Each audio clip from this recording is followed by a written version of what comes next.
TV Bangla, মানবতা সমাধান। From this day on forever be true. Cherish this life that's destined for you. Live your life with kindness and care. Remember, Allah will always be there, be there. Nikahun mubarakun, zawajun mubarakun, an-nikahu min sunnati. Alhamdulillah, wassalatu wassalam ala rasulillah wa ala alihi wa sahbihi ajma'in. Amma ba'd, a'udhu billahi minash shaitanir rajim. Bismillahir rahmanir rahim. Hunna libasul lakum wa antum libasul lahunna. Rabbi shrah li sadri wa yassir li amri wahlul 'uqdatam min lisani yafqahu qawli. I welcome all of you with the Islamic greetings. Assalamu alaikum wa rahmatullahi wa barakatuh. May peace, mercy and blessings of Allah subhanahu wa ta'ala be on all of you. This session is mainly dedicated for any questions in choosing a life partner, or how to have a successful married life, or after you're married if you have any problems as far as relationship between the husband and wife. So this session is mainly dedicated for that. This call doesn't mean that those who are going to get married, it's only for them. Even for those who have got married, it's for them also, so that they can see to it that the life goes on according to the Quran and Sunnah. So if the brothers have any questions on marriage, choosing a life partner, you can raise your hand, inshallah. Assalamu alaikum. Wa alaikum assalam wa rahmatullahi wa barakatuh.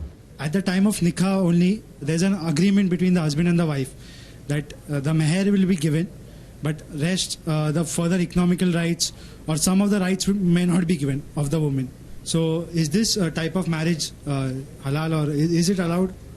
So whether there's a question that is it possible that during nikah, the marriage is stipulated, but can a condition be put that he will not look after her or may not give the economic rights to her? So as far as Islam is concerned, marriage is a misaq, it's a sacred covenant. And any contract can be done as long as it is within the purview of the Islamic Sharia. She cannot ask something to be done which is haram, and she cannot say she will not do something which is fard. For example, she cannot tell the husband that you should have alcohol. Well, having alcohol is haram. She can't say that you don't offer salah, offering salah is fard. Husband can't tell to the wife that don't wear hijab, or wearing hijab is fard. The husband can't tell the wife that you have alcohol, having alcohol is haram. So you cannot force the husband and wife to husband. The spouse cannot force each other to do anything which is haram, and cannot prevent them from doing anything which is fard. Anything else is permissible in the mubah category. Now as far as the economic rights are concerned, it is the duty of the husband to look after the wife. It's the duty. She can say that fine, even if you give me 10 rupees a month, no problem. Difficult, I know. Or give me 5,000 a month. Because there is no fixed rule that a husband should give 1,000 a month, or 100,000 a month, or 1 million a month. But it is the duty of the husband to take care of the wife. She can put a thing that fine, I wouldn't mind even if you give me 1,000 rupees a month. But she can't put a clause, what is his right, he has to do. She can't put a clause saying that I will free you from everything else. Fine, whatever you give me, I'll take. That she can say. He can't put a clause, I'll give you mehr, then I won't give a single rupee. No. You can say that, I'm involved in so and so thing. If you think you want to marry a rich husband, I don't want to spend my time earning money, I want to start doing dawah. So that way you can put some clause, but anything which is a fard, you can't let that go. And anything which is haram, you can't force to do. So you have to first check up what is fard and what is haram. But naturally taking care of the wife is a fard. So you can't relieve that and say, okay, fine, I'll marry you, but I want to have sex with you. What you have to realize that what is a requirement, the first should be done. You cannot force anyone from not doing the first. Hope that answers the question.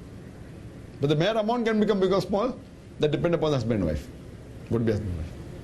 Yes, brother. Assalamu alaikum. Wa alaikum assalam wa rahmatullahi. Yeah, my question is, we as Indian Muslims, once the nikah is done and we register the nikah in the court, can we do a court marriage after that in the court? And in case that is allowed, do we restrict ourselves or do we cancel ourselves from the Islamic rights and privileges of marriage? Well, that's a question that we as Indian Muslims, after do nikah, we register marriage in court. No one registered the marriage in court. Few people do. We register a marriage not in court. We register a marriage saying that we are husband and wife. When we do nikah, we register a marriage that we have done nikah, now this boy and this girl are husband and wife. Not in court. Court marriage is a different aspect altogether. I know there are some of the uneducated Muslims. Uneducated means not in knowledge, not the formal education, Islamic knowledge. There are some people who do go in the court and do court marriage. There's a difference between court marriage and registration. When you do nikah and you register a marriage, you are informing the government that this boy and this girl, the official husband and wife, and the Indian government accepts it. Court marriage means what? Court marriage is a marriage that is done that any problem takes place, the Indian Penal Code will apply. The law of the government, India being a democratic country, what we realize that Indian government gives permission for every citizen to follow the religion he or she wants. So if you marry according to the Islamic law, the Muslim personal law will apply. If you marry according to the Hindu custom, Hindu law will apply. There is another thing known as the Indian law. So if you do a court marriage, then the Indian law will prevail, whether you have done nikah or not. The Muslim law will not be applicable, the Indian law will be applicable. Indian law means the law of the government says that if you do a court marriage, that means you may do nikah, you may do a church marriage or a Hindu marriage, that law gets nullified and the rules and regulations, what is mentioned in the Indian Penal Code would apply. Normal Indian Penal Code says that if you do religious marriage, that's fine. But the moment you do court marriage supersedes that. I know there are some ignorant Muslims, especially when they have love marriages, तो नाम के लिए मुसलमान बना देते, लड़की को लड़का लड़की को बनाती है, तो वो निकाह बिका नाम के लिए करते, but opposite party they court marriage, no court problem, निकाह तो हो गए, there is court marriage. According to me, though most of the scholars haven't said this, according to me it is kufr. Kufr means you are rejecting Islam. You are doing nikah and then you court marriage saying that the Indian law is superior to the Quran. I haven't heard any scholar saying that, but according to me, it becomes kufr. Kufr why? That means we are agreeing, we love our country, we respect our country, we follow the law of the country, fine? But the law of Allah is superior. And when the law of country is giving you permission to follow Allah's law, you are rejecting Allah's law, it's kufr. It's kufr. No one is forcing you. If someone forces to put a gun on your head and then you say, okay fine, you do shirk, Quran gives you permission. That dil mein iman hai. Lekin openly just for appearance, if you are doing shirk, if your life is in danger, Allah gives you permission. But here, who's putting you in danger? You fall in love with a non-Muslim, and then do plastic surgery, naam ke liye Muslim, then do court marriage. So according to me, court marriage is haram for a Muslim in India. That means you are giving up all your rights as a Muslim. Any problem takes place, the other law, the neutral law of the country will apply, not the Muslim personal law.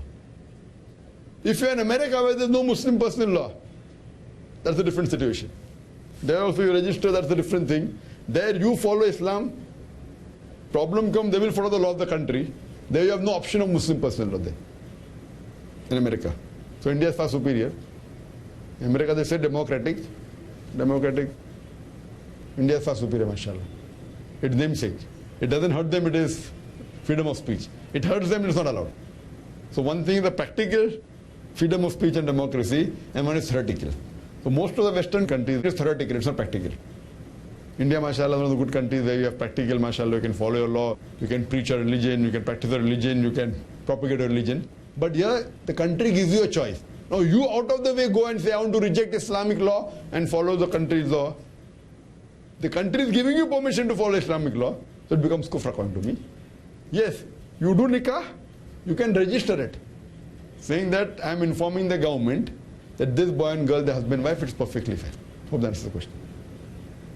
Yes, brother, behind. Assalamu alaikum. Wa alaikum assalam wa rahmatullahi. Today we come across a lot of Muslim girls who keep a condition before marriage that their prospective husbands should keep a beard or should not keep a beard.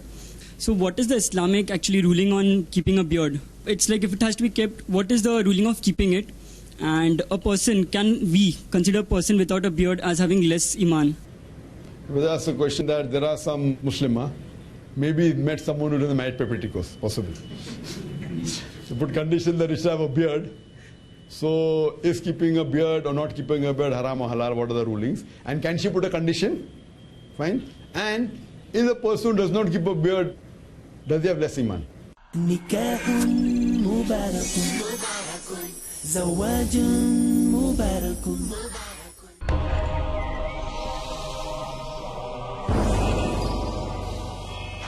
সেই তো একজন আদর্শ মুসলিম ওয়ামান আহসানু দীনান মিম্মান আসলামা ওয়াজহাহু লিল্লাহি ওয়া হুয়া মুহসিন যে তার সত্তাকে আল্লাহর জন্য একনিষ্ঠভাবে সৎকর্ম পরায়ণ হয়ে অনুগত করল।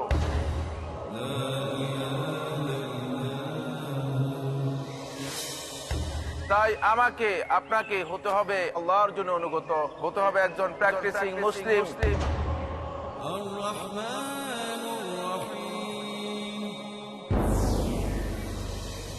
তাই একজন আদর্শ মুসলিম হতে হলে পিস টিভি বাংলায় দেখুন আমার আলোচনা একজন আদর্শ মুসলিমের করণীয় ও বর্জনীয়।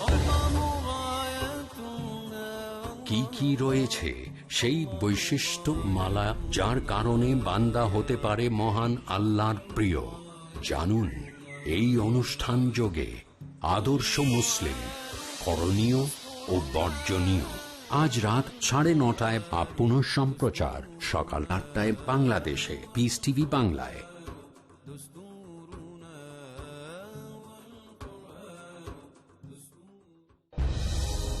অতি উত্তম অর্থনীতি, সর্বোৎকৃষ্ট বাণিজ্য নীতি, সঠিক লেনদেন, বৈধ উপায়ে বড় লাভ। ইসলামী অর্থনীতি কত সুন্দরভাবে নূতন যুগেতে সফলতা অর্জন করেছে জানার জন্য দেখুন ইসলামী অর্থনীতি আজ রাত 11টায় বা পুনঃ সম্প্রচার সকাল 10টায় বাংলাদেশে পিস টিভি বাংলায়।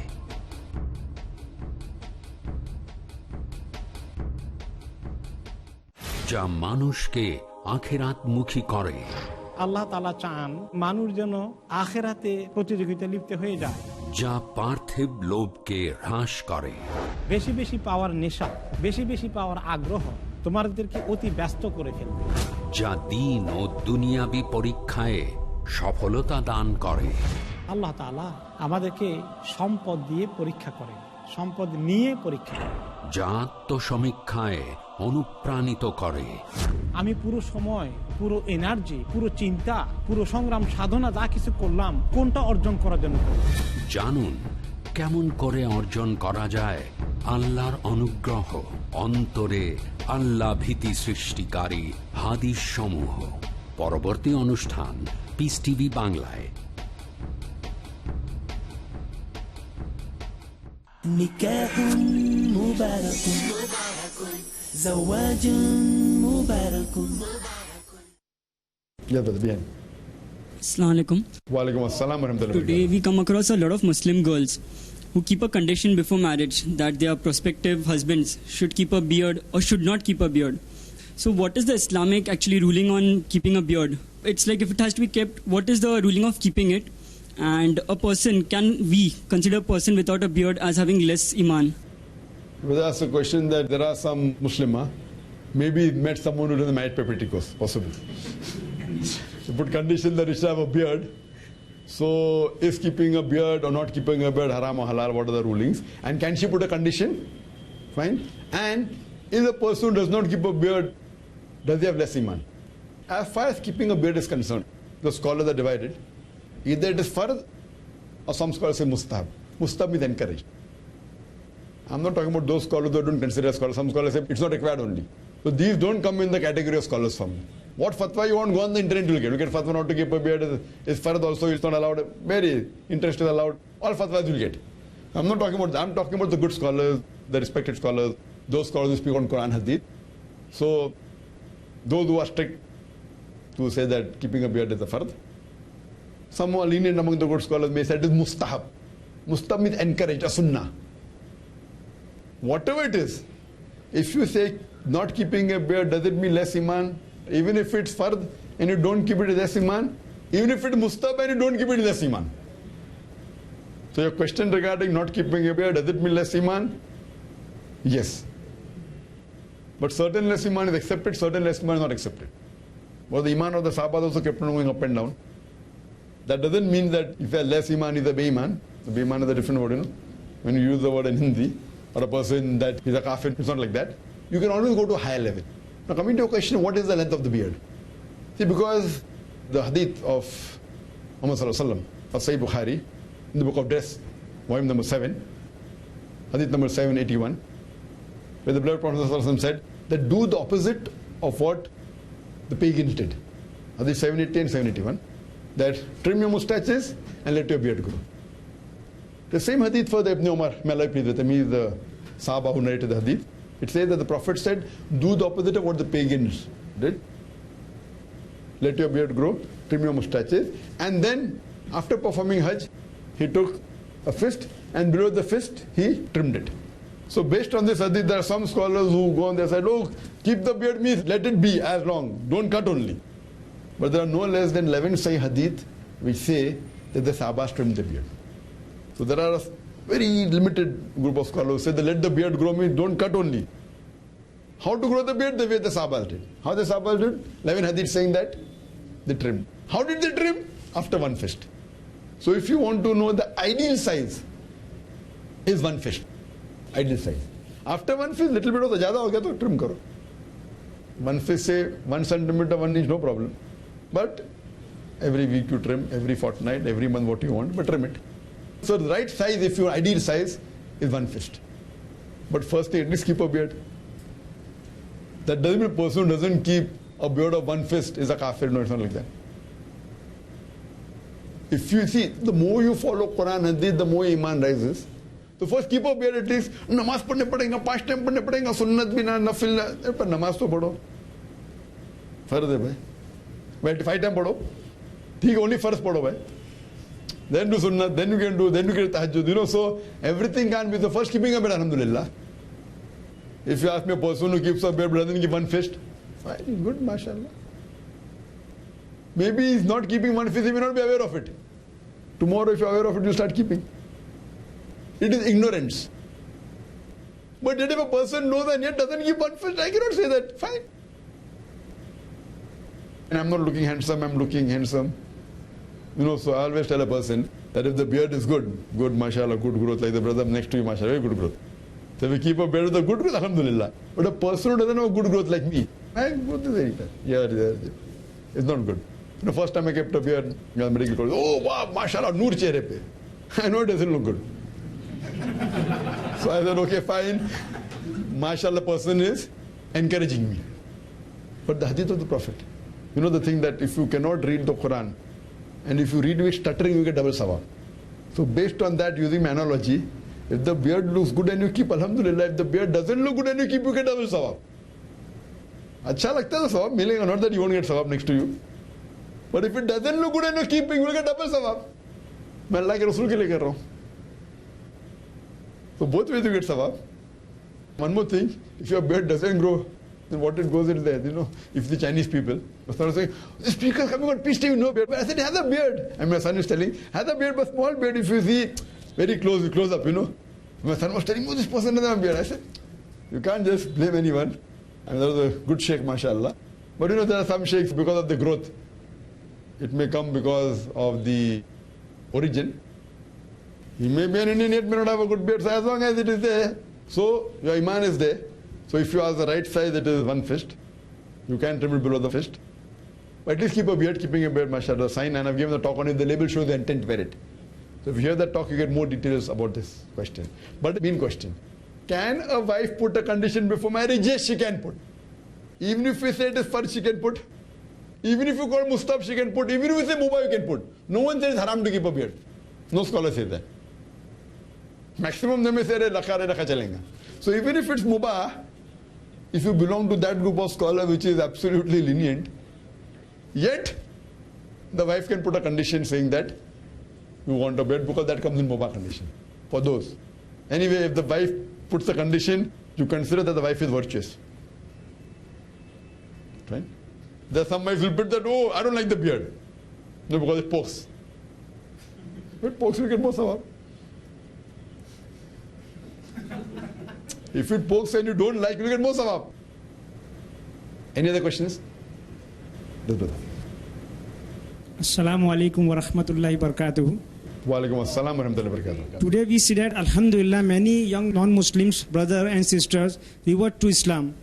And most of them keep it secret with their family. So what will be your advice to such new Muslims and especially sisters when it comes to search for spouse? Alright? And in future, can we expect IRF to come up with matrimonial website? Brother, there's a question that what if certain reverts, there are certain ladies accepting Islam, but they keep it a secret from their families? So is it allowed? And if they have to get married, what is the view? And what about IRF having a matrimonial website? As far as the question of a man or a woman, a boy or a girl, if they accept Islam out of the free will, can they keep it a secret? Yes, they can. You can keep it a secret if you know your life is in danger or there will be a problem. It's preferable to proclaim. But if you know there are certain family problems, the family members won't like it, your life is in danger, it's acceptable to keep it a secret. As long as Iman is there in your heart and you do the practice, whatever practice of Islam you do silently. No problem.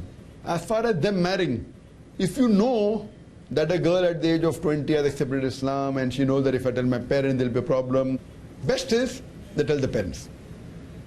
They may get angry. Throw them a gussa thanda ho jayenge. Whatever it is, explain to them, they can do dawah. But if she knows that, the parents, well, if something happens, it will be absolutely detrimental, it will be difficult, etc., she can keep it secret. She would say, okay, fine, I better get married. Once I get married, then I'll tell my parents. So the whole thing is safe, because in the Indian government, after the age of 18, you can get married. She has the right to choose a life partner. So then she looks for a life partner and says, I'll keep it a secret with my parents for a few months till I get a life partner. No problem. So it's permitted in Islam. There's no problem at all. She can keep it a secret, but preferable to say.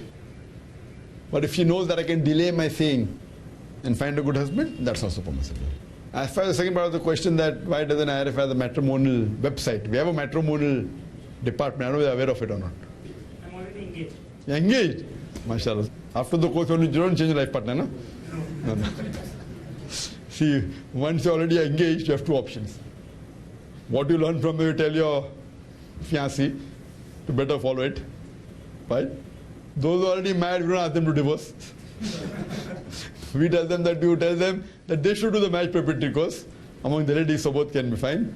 And the thing is that all those who have come here, I told Brother Nisar, that all those who have done the course are not married, they can fill the marriage form. We have a marriage bureau. As I said, at the level is top-seater, we have more good Muslimah in the women less than Muslim men. So now once we have done the marriage preparatory course, we have more prospective husbands, inshallah. So we already have a marriage bureau. So we haven't gone on the website. Whether to go or not, we'll think of it later. First we're doing a personal survey, one-to-one, and we're trying to do, and mashallah, we're already in the procedure. We have received about, when we had the conference, we received more than 400 forms from the ladies and more than 100 forms from gents. So they also 4:1 was the ratio. But inshallah, we feel that we'll have more courses and more awareness in the Muslim community, so that we'll be able to see to the future generation works on Quran and Sunnah. Hope that answers the question. Yes, brother. Assalamu alaikum. Wa alaikum assalam. My question is it obligatory for a working wife to do the household work on the command of her husband? But that's the question. It is obligatory for a working wife to do household work on the command of the husband, irrespective whether it is the command of the husband or not. A good wife, a good Muslimah will see to it that the house works properly. How it works is different. Whether she appoints a servant, whether she appoints a maid, her main duty is that of a mother and a wife. While doing the duty of a mother and a wife, she can work outside, no problem. But your question that, is it fard? Is it haram not doing? It is a requirement, she should take care of the family. I personally tell my wife that, why are you wasting your time cooking food? I can hire a cook for 3,000-4,000 rupees. Her value is much higher. I would prefer doing dawah, doing other high level work than doing a work of 4,000 rupees, cook. Fine. I feel my wife is much better, she can better work. Fine, if she really wants to cook for once in a while, she can.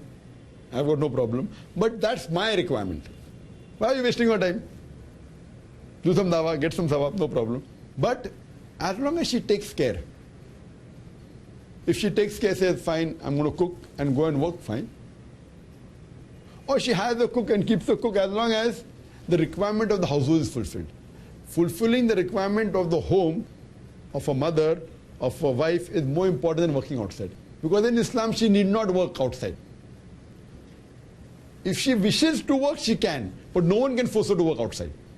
But when she is working outside, she should do the duties of the home is important. And the husband says, okay, ठीक है भाई तुम बाहर मिल रहा है 20,000 रुपया मैं 3,000 का सर्वेंट रख दूंगा, no problem.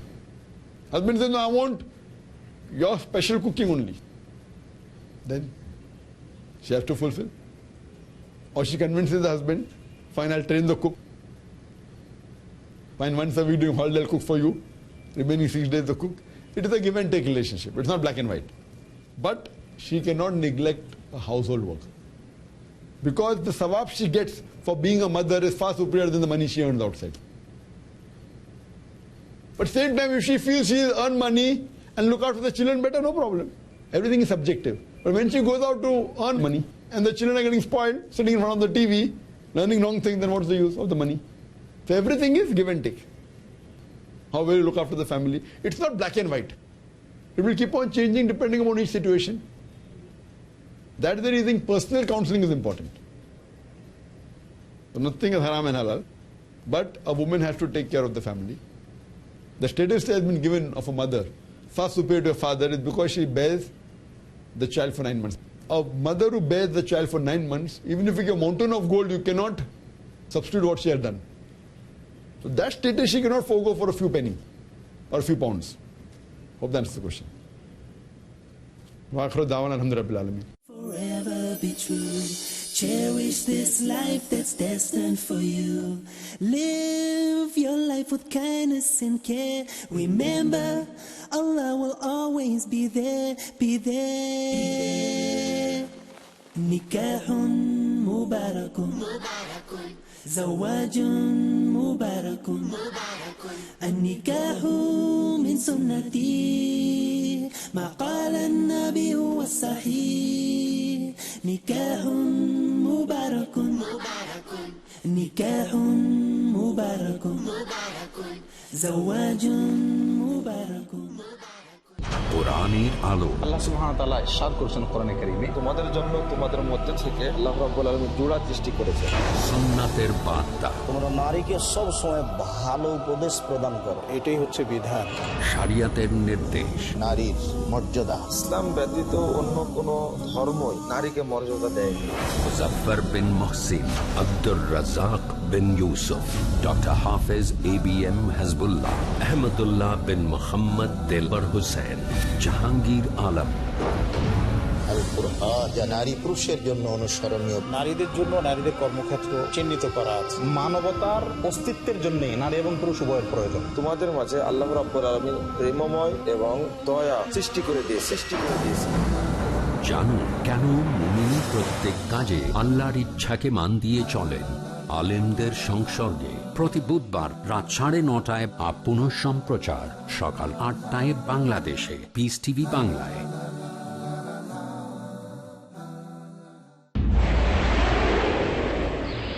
ডক্টর জাকিরের আন্তরিক বার্তা, ইসলামিক বোম। ইসলাম এসেছে আরবি মূল শব্দ সালম বা সালমুন থেকে, যার অর্থ শান্তি। এটা মূল শব্দ সিলম থেকেও এসেছে, যার অর্থ নিজের ইচ্ছাকে আল্লাহর কাছে সমর্পণ করা। মানুষ ভয় পায় একদিন হয়তো আরবদের হাতে নিউক্লিয়ার বোম চলে আসতে পারে। তারা বুঝতে পারে না ইসলামিক বোম